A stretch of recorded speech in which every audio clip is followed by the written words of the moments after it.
So we can just start.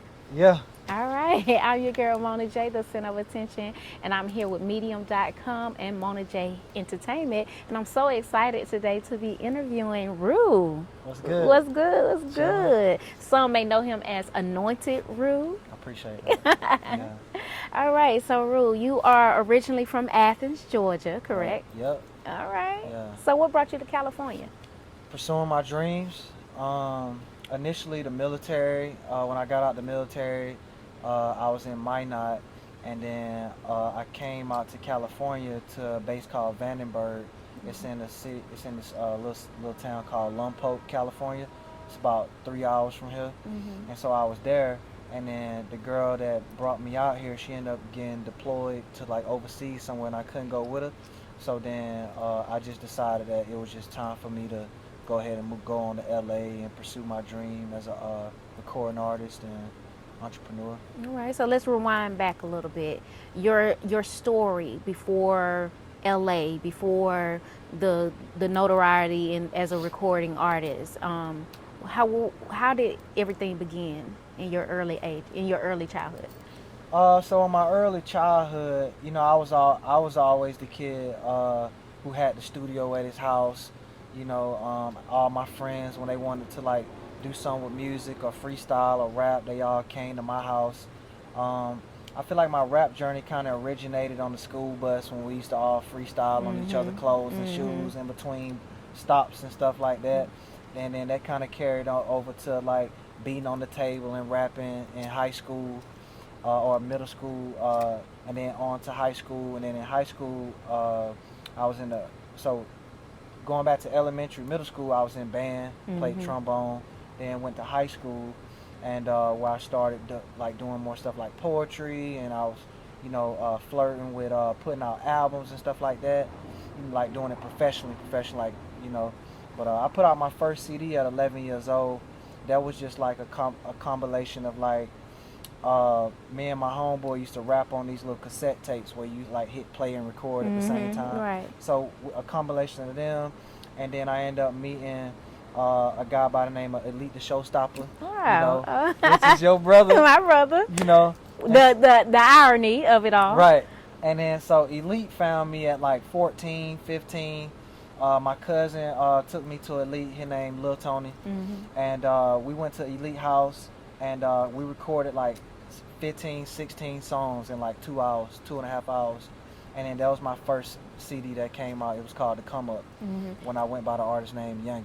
So from the time from 14 until being a recording artist now, did you ever stop and say, you know what, maybe music isn't for me? Or did you continue on from 14 to now? Like there was no stopping period in music? I've never stopped.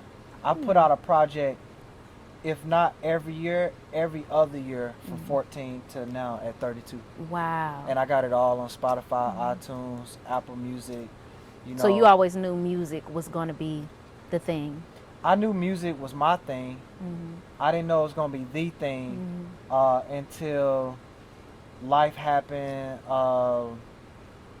Like, life always tends to get in the way when we chasing our dreams, but it's up to us to make the decision where we going to like hold that thing close to us even when life may be taking us in different directions. So I always knew music was my thing in a way that I like to express myself with whatever I was dealing with. But once I learned you could make money from it and build a life and a legacy from it, I think that was more so around 17, 18 when I was like trying to figure out what I want to do with my life. I just knew I wanted music to be a part of it, and I just made that mental decision to pursue it in a real way and in an exclusive way. So was it easy for you to, was your journey in LA easy when you first came here? I thought it was going to be, actually. You know, my first day in LA, it was January 4th, 2014, and I had a tour with my school set up, and I went to the LA Film School, which is right down the street here in Hollywood, and they had a tour of the studios, like when you come in, you know, before I was like registered as a student. And then I ran into some individuals in the studio that was like, yo, you can stay in here if you want to. So I ended up staying in there it's my first day in LA. Mm-hmm. First day visiting the school I'm gonna be attending in like in a couple weeks, and they gave me a tour of the studio. Then I ended up staying in one of the studios while they continued the tour. So it was basically like we was going from in and out different rooms. Right. And I went in one room and just stayed, and then everybody else walked out to continue the tour. They didn't even notice I was gone, I'm sure. And because it was like 15, 20 people on the tour. Right. And then I stayed in the studio with them and vibed out with them. And they asked to play some of my music. I played them some of my music. They was like, yo, you dope. You want to hop on this track that we recording now? I laid a verse for them. Mm-hmm. That was my first day in LA. I'm thinking Wow. like my first day in LA. I'm from the East Coast. It's lit. I'm Everything already about to go recording in the right. studio. Everything about to go smooth. Right. In your head, it was then everything. And then the next month, it was February. My car got towed. I couldn't get my car back, and all I had was like maybe a couple $100 on me. Mm-hmm. And once that ran out from like Airbnbs and staying in hotels and stuff, I slept on the street from late February all the way until mid-November. Like slept outside, alleys, trains, train stations, buses. How were you able to eat every day?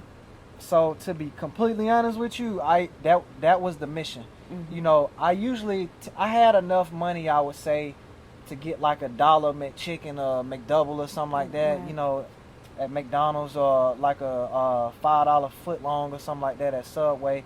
Or I found, you got a flower here. Mm-hmm. Or I found somebody that would get it for me or something like that. But a lot of nights, you know, I went in Walmart, made a little food in the little food section in Walmart and just walked out. Or I ate it right there. Or I went to buffets. And, you know, I would real shit though. Right. I would walk into a buffet restaurant and get a plate and put stuff on my plate and eat as I'm like standing up, so they know, so I don't go back to a table because I don't got a table. Right. I did that a lot of nights, but whatever it took to eat, whatever it took to shower, you know, I would shower at the gym, you know, whatever it took. But do you think those experiences keep you grounded, keep you humble, keep you focused? Like, what do you think though you got out of those situations? I feel like it keep me hungry. You know, it definitely let me know how bad I wanted to be out here and how bad I wanted to pursue music. So I think that situations like that, those are the situations where I feel like what people say, it can make you or break you. So what was the turning point? What helped get you on your feet or out of homelessness? It really wasn't like one thing. It was more so like a slow incline of improvement.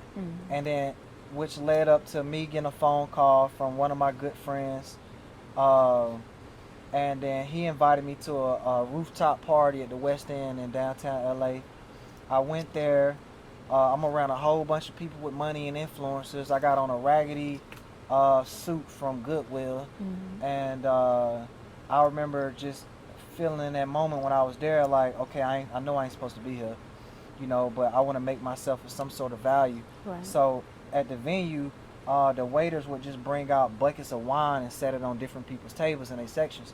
So I would grab the wine and just refill everybody's cup in the section that I was sitting in. And everybody was like, oh, that's so nice, this and this and that, which this Asian girl ended up talking to me, and then we ended up talking the whole night, and then to the point to where we stayed until the rooftop closed, and she ended up taking me home, and then we kind of, I did have a cell phone. Right. I had like a government phone, so I didn't really have to pay the bill. Right. Like one of them free Obama phones Right. when I was homeless. And so we would text on that, and she invited me over. I met her in November, and like a week later was like Thanksgiving. She invited me to Thanksgiving dinner in Orange County. I hitched a ride down there from LA, got down there, didn't know how I was gonna get back, and had a good night with her family. You know, they dying laughing. They Vietnamese, so they dying laughing. You know, I'm making them laugh and stuff. At the end of the night, I'm like, damn, I ain't got nowhere to go. You know, and I don't know how the hell I'm gonna, you know, get back to LA. Right, so I'm gonna tell her bye and then just sleep on the street somewhere in Orange County. But my heart wouldn't let me, you know, my heart was just telling me to just be honest and let this girl know your situation. And so I told her as we was about to leave, she happened to ask me, like, hey, you know, where you gonna go? You know, this and that. I can take you, cause I told her I Ubered, which was a lie. I had somebody drop me off. Um, and I actually told her, I was like, look, to be honest with you, I ain't got nowhere to go. And she was like, what you mean? I was like, I'm homeless as fuck. You know, like my clothes over here, my other shit over there, my music equipment over here. And she was like, oh, she was like, well, let's go get your shit. You can move in with me. Like effortlessly, like if it was like not even a thought. Right. And that's when my life changed. It went from homelessness to staying with her, and then I moved in with her, and I stayed with her for two years, a little over 2 years. And then you start getting back into like constantly getting into your music. Yep. Well, my music really never stopped. Yeah. When I was homeless, I had like everything separated because I knew a lot of the students that came out here. You know, I had bonded with them, so I had my speakers at one dude's house, my computer at somebody else's house, my cables at somebody else's house, my desk at somebody else's house. So you were still able to perform. You were still able to do music while you was homeless. I wasn't able to perform because I really was. I was having a hard time some nights finding somewhere to shower, or having my clothes ready or something like that. But I did make music. Like occasionally, I would go get my computer out of storage, go get my speakers or whatever, and catch the bus to somebody's house, and then they allowed me to use their living room to record while they was like at work or something like that, or while they was home before they went to work. And so I used to set up my equipment in their living room, record, and then they be like, all right, bro, I'm finna get ready to leave, go to work. I take my equipment down, take it back, catch the Metro Link or the bus to the people's house that stored my equipment, give it back to them before the last train. And I kind of did that maybe like once or twice a week, but every time I got a chance to set up the equipment, I was knocking out 5, 6, 7 songs at a time. So just to have a lot of content, and also be able to email myself everything I did on their Wi-Fi. So it was a hustle for real. It was a struggle. It was like making music when you homeless. Like it's like trying to cook with no kitchen. You know, you gotta find the fire, find the pan, find the silverware. It was just like very difficult, but it definitely fueled me in a different type of way. It gave me a different type of respect for the music, gave me a different type of grind and a hustle for the music. So now, being in a position where I don't have to do none of that no more, and I'm a little more grounded, have a foundation now, have multiple projects that have come out since then. I've worked with a few bigger artists and stuff now. You know, I still take that same hunger into these studio sessions, which end up showing in my music and my delivery, or the type of content that I write, or even when I perform, the magnetic feeling of the energy in the room. It all comes from me remembering that those moments that you went through during the moments homelessness. where I went through it, and even before then, like growing up in Georgia, not having shit, trying to figure out how to record or whatever, you know. So what's the new project that you're working on right now? So right now, I'm promoting my album still. That's why I got on my t-shirt. It's called Times and Seasons. It's on Spotify, Apple Music, Tidal, iTunes. And what's the meaning behind Times and Seasons? So Times and Seasons is my first official album. So I talk about childhood trauma, military experiences, dating life, and it kind of tell you like who Rue is and where Rue come from. And the design of the album cover is my life story. And so I feel like I named it Times and Seasons because and within the process of making this my first album, you know, I just went through times and seasons of trials and tribulation. You know, I'm talking about different times and seasons in my life. You know, the time I had to let go of something, or the season where I felt like I had it all, little stuff like that. That's kind of how. So it takes us on a journey of Rue Light and lets us get inside and understand who Rue is as a person. The whole nine. And then the current project that I plan on releasing top of the year next year, it's more of like a slowed down album. Not R&B, it's just like a slower down rap album. Slowed down in the aspect of like, it ain't too many turned up songs. It's more insightful. It's more personal. You know, talking about relationships and different situations I've been in with different women, whether it was a failed situation or a success. Right. And it's called From My Heart to Yours. I love the title. Yeah, so I'm planning on probably dropping that on Valentine's Day. Okay. You know, and make it like a whole thing. All right. Well, tell the people where they can find you. So you can find me on all social media platforms under Anointed Roo. That's ANOINTEDRU. My Instagram is @AnointedRoo. My website, Anointed Roo. AnointedRoo.com. Yeah, anywhere like that. And I just want to give a special shout out to Mona, because this is my sister, man. We both from Athens. I just want to take this segment and say, all the people in Athens and Georgia, you can live your dream. I ran into Mona at the B.E.T Awards, and we reconnected. And since then, we helping each other, you know, strive and get to the next level. And our drive comes from, we both know where we came from, and we both know where we going as well. So this is a great opportunity and experience for the viewers back at home to watch, to just let y'all know that anything is possible when you set your intention and you make the commitment and the sacrifice to go get what you feel like is yours.